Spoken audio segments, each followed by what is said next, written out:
Hello everyone. बच्चों, हम कर रहे हैं सेकंड यूनिट करंट इलेक्ट्रिसिटी।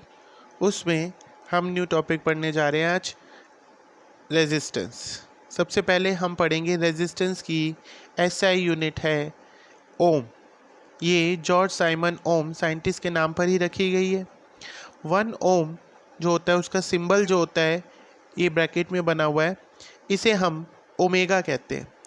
ये किसके बराबर होता है? 1 वोल्ट पर 1 एम्पियर। इसका मतलब resistance of conductor is said to be 1 Om.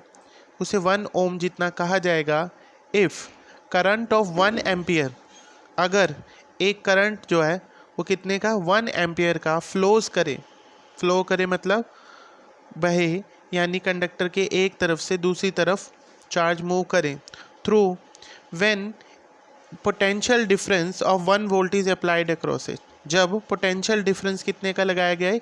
1 volt का पोटेंशियल का डिफरेंस हो दोनों एंड्स पे।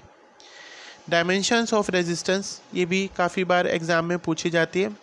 डायमेंशन ऑफ रेजिस्टेंस के लिए हम पहले ओम्स लॉ के फॉर्मूले में से रेजिस्टेंस की वैल्यू निकाल लेंगे, यानी कि R is equal to V upon I। V volt में मापी जाती है और I जो है वह एम्पियर में। अब हमें यहाँ पर इसकी निकालनी है पर dimension. V is equal to कहता है W/Q। W/Q कौन सा इसका फॉर्मूला होता है? पोटेंशियल की डेफिनेशन कि ये it is a work done in bringing a unit positive charge from infinity to that point. वहाँ से इसकी डेफिनेशन निकाली है कि जो V है वो किसके बराबर होता है? W/Q। अब W क्या है? वर्क की डायमेंशन mL/2T-2 और Q क्या होता है? Charge. Q is equal to IT की डायमेंशन क्या होगी? I की A और T की time.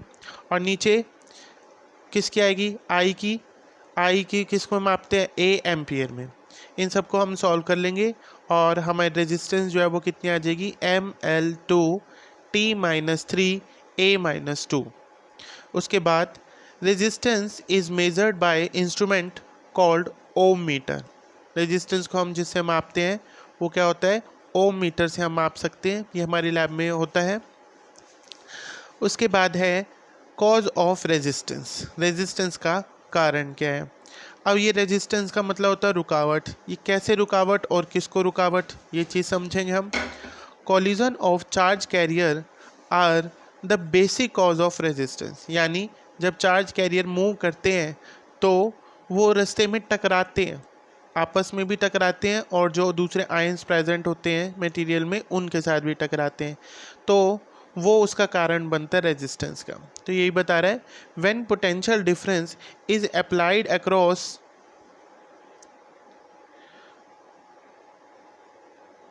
A conductor then its free electrons are accelerated.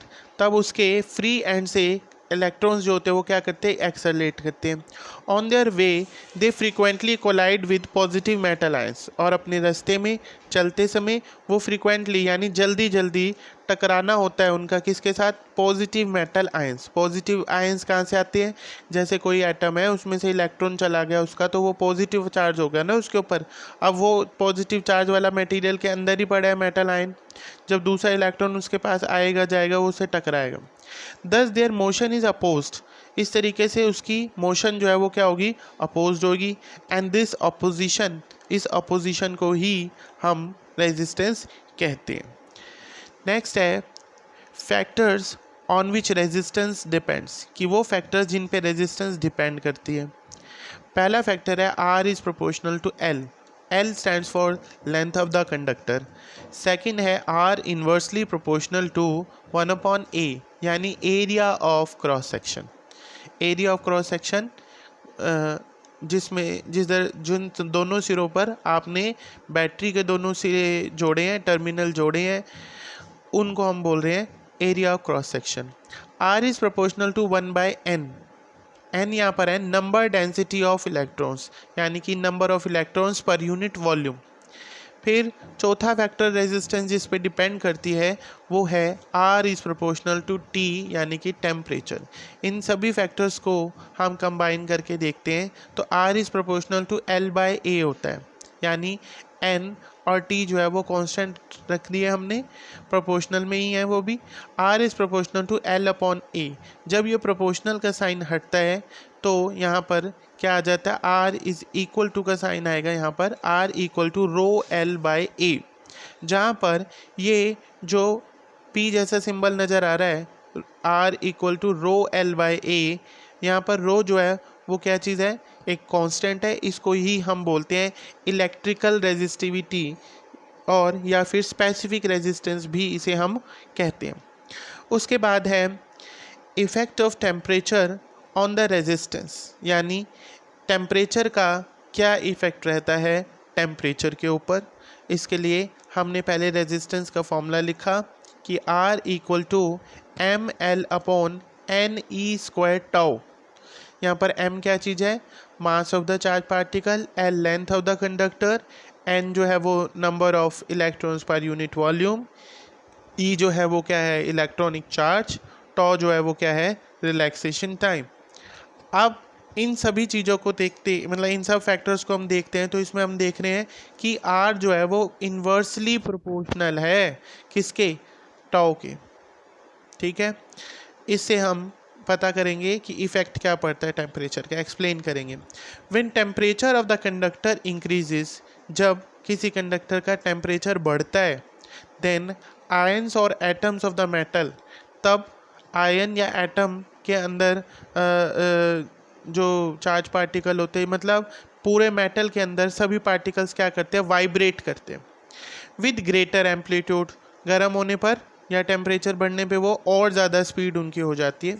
Hence the collision between electrons and ions becomes more frequent, यानी कि इलेक्ट्रॉन्स और आयंस के बीच में जो कोलिजन होता है यानी टकराव होता है वो और ज़्यादा बढ़ जाता है।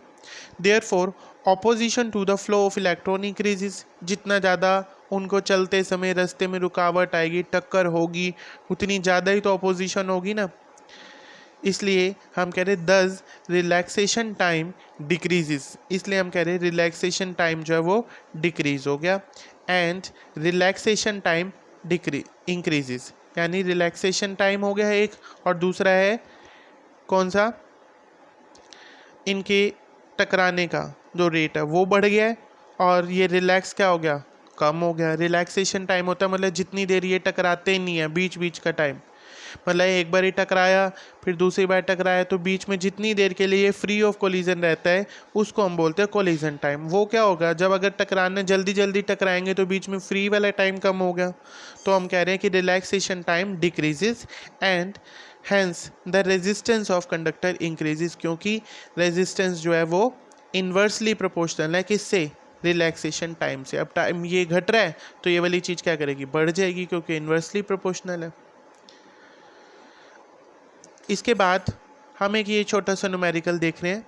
ए wire is stretch to reduce its diameter to half of its original diameter, what will be its new resistance and resistivity. एक वायर है जिसको स्ट्रेच किया गया, इतना स्ट्रेच किया है कि उसका डायमीटर यानी उसकी जो मोटाई है वो घट के कितनी हो गई, आधी हो गई, पतली हो गई। अरे तार को खींचेंगे तो पतली होती जाएगी। What will be its new resistance and resistivity? Resistivity पे और रेजिस्टेंस दोनों पे इसका क्या इफेक्ट पड़ेगा। तो एक बात तो ये ध्यान रखनी है कि रेजिस्टिविटी स्ट्रेचिंग करने से रेजिस्टिविटी में कभी भी कोई चेंज नहीं आता, क्योंकि it depends upon the nature of the material. यानी दोनों चीज़ों का चेंज पूछा है, एक का तो हमने ये कहना है नो इफेक्ट, किसका, न्यू रेजिस्टिविटी का। स्ट्रेचिंग करने पे कोई रेजिस्टिविटी चेंज नहीं हुई। अब हम कहते हैं कि R is proportional to 1/a²। Resistance जो होता है वो एरिया के किस पे, स्क्वायर पे भी डिपेंड करता है। Equation number 1, area of the wire कितना है, πr²। रेडियस को हम लिख सकते हैं d/2 का स्क्वायर, तो कितना आ गया πd, इसका स्क्वायर खोलेंगे d²/4। अब एरिया जो है वो ध्यान से देखें, पाई और 4 तो उसमें कांस्टेंट था यहाँ पर, तो इसमें क्या बचा, एरिया प्रोपोर्शनल टू d² हो गया। अब from 1 and 2 area resistance depend थी एरिया के स्क्वायर पे, एरिया खुद किसके ऊपर डिपेंड करे, d² के, तो यहाँ a² की जगह अंदर a की वैल्यू डाल दी d², यहाँ से और उसका स्क्वायर कर दिया, तो यानी एरिया अब डिपेंडेंट हो गया डायमीटर पे as inversely proportional and raise to the power 4, 4 power पे। तो अब हम दोनों मेटल के लिए लिख लेंगे R2/R1 इक्वल टू D1/D2 की पावर 4। अब ये इसका डबल है तो 1/2 पुट करेंगे यहाँ पर। D1 जो है वो कितना है 2 टाइम्स ऑफ D2, यानी D1 की जगह अगर 2D2 लिखूंगा, D2 से D2 कट जाएगा और 2 रह जाएगा, इसकी पावर 4 खोल के देखा तो 16 गुना हो गई कौन, न्यू रेजिस्टेंस। ठीक है बच्चों, इसको आप बार बार पढ़ें। Thank you.